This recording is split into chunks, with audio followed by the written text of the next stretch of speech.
Every big game needs a hero, and tonight he wore that title. Police Staff Sergeant Murphy, acompañado from APC Area Police Command, is standing among them who exploded 10 points. Sir, masensong gabi kanimo diha og congratulations sa inyong kadaugan tonight, sir. Sir, kabalutang ang Philippine Coast Guard is one of the strongest team ug kamo pa lang ang nakapildi sila, sir. So how does it feel nga na-secure ninyo ang spot again sa atong finals this season, sir?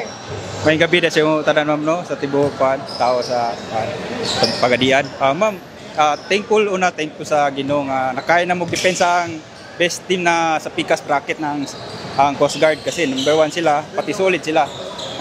Okay among feelings kasi nakaya na mo, overcome na mo ang depensa, tanan nga kapoy, amo rang best, gatag namang best tanan.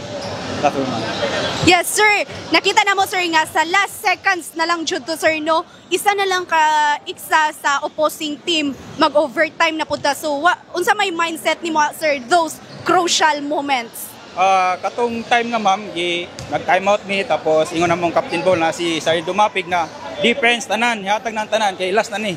So mao lang to, ma'am, defense lang yun, rebound, control the ball, basta kato lang, ma'am. Kato lang gihatag na mo, teamwork. Sir, unsa may imong message para sa inyong mga solid supporters sukod pa lang sa season 1 ug karon kamo ang muaway sa atong finals? Na ba kay mga gusto i-istorya diha, sir? Yes, ma'am. Shout out sa akong asawa dira sa Zamboanga, sa akong anak, I love you me, sa Team TBB, solid, Wildcats Miming o RD Boys, Araw Karaw.